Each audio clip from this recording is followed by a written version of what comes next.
Yeah, hi folks. Now I'm not going to discuss the election results today as I'm still waiting for the remaining special votes to be counted, which is about 20%. In the meantime, given the thrashing the racist Labour Party got and the thrashing the yes vote got across the ditch, I would say National, ACT and potentially New Zealand First have a mandate to dismantle all forms of race-based politics in New Zealand, including getting rid of those racist Maori electorates, which is the only reason the Maori Party exists. The Maori Party got 4 seats from that political rort, so it has to go. It must be stopped. But sadly, I don't think Luxon has the balls to do it. Anyway, folks, I'll start this off with the voice.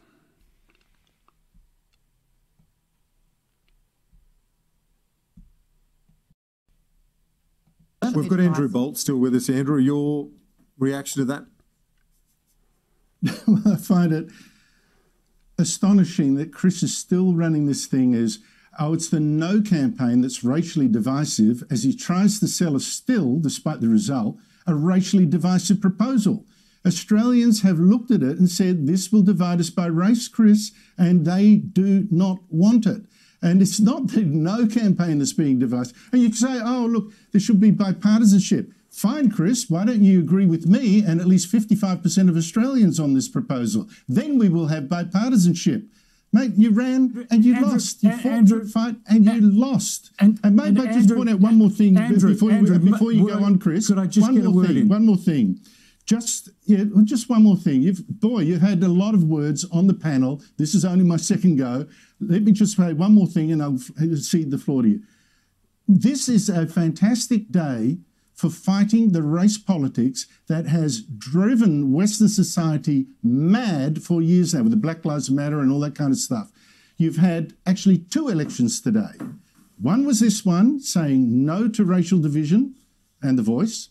And the other was just in New Zealand. They're still counting the votes. It looks like the Labour government there will go down in a screaming heap with probably half the support they had, 3 years ago. And one of the big factors there, it's race politics. It's race politics. This is a red letter day for fighting against the race politics that has been splitting not just us and not just New Zealand, but the Western world. Hooray. Exactly. Now, every state in Australia rejected that racist voice to Parliament. Now, is any of that resonating, Mr. Luxon? Or Mr. Luxon, are you going to continue with the iwi partnership BS that's not mentioned anywhere in the treaty? And tonight you have given us the mandate to take New Zealand forward. And in all our conversations with you, we heard a description of New Zealand that can be so much better than it is. And we know it, and you voted for it, and together we will make this an even better country.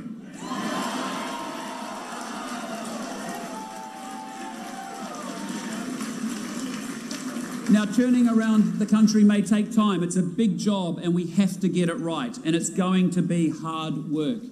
But the government, community groups, iwi and businesses will together get the job done, because that's how I want to lead this country, together for every single New Zealander. Or Mr. Luxon, are you going to be gutless like your lily-livered buddy John Key? You know, there's also a bit of a focus by some of the smaller parties on the Maori seats as well, which is actually National Party policy, yes, isn't it, to get rid of them. What happens if you, after the election, govern again and are supported by enough parties to actually get rid of the Maori seats? I would support that unless it was with an agreement with Maori. So, okay, I mean, let's say, for instance, you got, us and ACT said, we want to get rid of them. We all decided, okay, despite the fact we didn't campaign on any of that, we're going to go and do it, because as you say, it's been long-standing National Party policy. I tell you what would happen. Hikois from hell. Hikois from hell. You know, it would divide the nation because despite the fact that people say, you know, a lot of people say they don't like it and they were there for a particular reason, actually it would be an incredibly divisive thing to do to New Zealand and New Zealanders. And they will run their course over time, I suspect. One day, Maoridom will say, actually, this isn't delivering that much for us. Wrong. Thanks to your gutlessness, the Maori Seats have delivered 4 racists from hell into Parliament. And 10 years later, Mr. Key, your hikois from hell are still here and getting worse. Earlier we spoke to David Seymour. He is making this treaty on the this referendum on the treaty a bottom line, basically, in coalition negotiations with the National Party. What's that going to do for the country?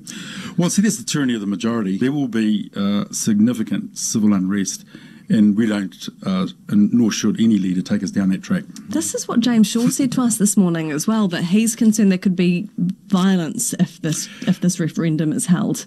It could cause such division. We've got no choice but violence. So he endorses violence. Well, we've got no choice. You see, when you back people into a corner and they've got nothing else to do, they have to resort to protest. You mean violence? Right?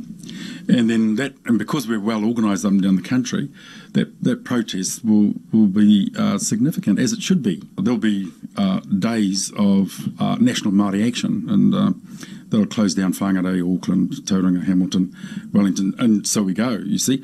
So, and when we start rolling those, you then start to see the true capacity and capability of our movement. There will be significant civil disobedience. I endorse civil disobedience, violence. Absolutely my right to protest against any government. Mr. Seymour will have to answer that question, right?